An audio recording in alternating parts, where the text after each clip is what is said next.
Խաչատրյանների ընտանիքում 15-ամյա Միլենայի մահը դարձել է անսպասելի ծանր կորուստ։ Հայրը պատմում է, դեռ օրեր առաջ աղջիկը գանգատվել է ականջի ցավից, այնուհետև նշագեղձերի շրջանում ցավից։ Սկզբում ընտանիքը դիմել է պոլիկլինիկա, ապա բժշկի ուղղորդմամբ տեղափոխվել Մուրացան համալսարանական հիվանդանոց։ Հարազատների խոսքով մինչ հիվանդանոց դիմելը Միլենան 2 օր բարձր ջերմություն եւ բերանի շրջանում ուժեղ ցավեր է ունեցել։ Բժիշկները սկսել են հակաբիոտիկներով բուժում, նշելով, որ անհրաժեշտության դեպքում կարող է իրականացվել վիրահատություն։ Նորմալ, ինքը իր ոտքով քայլել է հետս միջանցքից ծերից ընձերը գնացել եկել ենք, պապա հաջող գնացինք 20 րոպեակ ամփերեք էսա դուրս են գալու, ընդամենը դա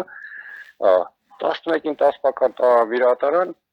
առանց ոչ մի ստուգումներ կատարելու իհարկե։ Միլենան իր ոտքով է գնացել վիրահատարան։ Ըստ հոր պատմածի բժիշկները տեղեկացված են եղել, որ երեխան շաքար ունի, սակայն վիրահատությունը նրա խոսքով իրականացվել է առանց պատշաճ նախապատրաստման եւ անհրաժեշտ հետազոտությունների։ Վիրահատությունը, որը նախատեսված էր 40 րոպե, տևել է շուրջ 2 ժամ։ Այդտենց ասենք տևեց մի 2 ժամից ավելա չկան, հետո նա բժիշկ դուրս եկավ, ասի կներեք, Միլենայից ինչ լուհ եք, էլի գոնե մի բան ասեք, մենք էլ հանգիստ լինենք։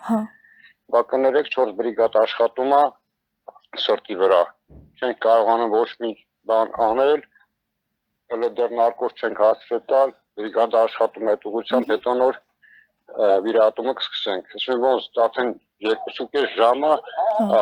նոր դուք նման բան եք ասում, գոնե մեկը բարերեք դուրս եկեք, ասեք որ նման բաներ ա եղել։ Ինչ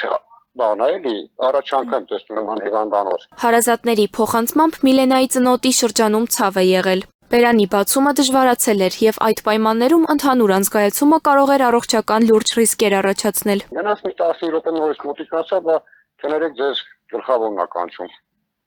Գնացիներս, ասեն ուրա, երեխան ինա երեխուն տեսնեմ, դա չեք կարա տեսնեք, ասեմ որ չեմ կարա, բա կներեք, ասեմ ոնց, նույն բառա չեք վերելու։ Բա կներեք իհարկե հնարավոր չի, ասեմ ոնց հնարավոր չի։ Բա ճիշտ ասած ամեն ինչ արեցինք, նարկոզը տվեցինք, չհասցրեցինք, սրտի աշխատանքը կանգ առավ։ Քննչական կոմիտեն հայտնում է, որ անչափահասի մահվան փաստով հարուցվել է քրեական վարույթ։ Քրեական օրենսգրքի 155-րդ հոդվածի առաջին մասի հատկանիշներով սպանություն։ Վարույթը շարունակվում է դեպքի հանգամանքները պարզելու նպատակով։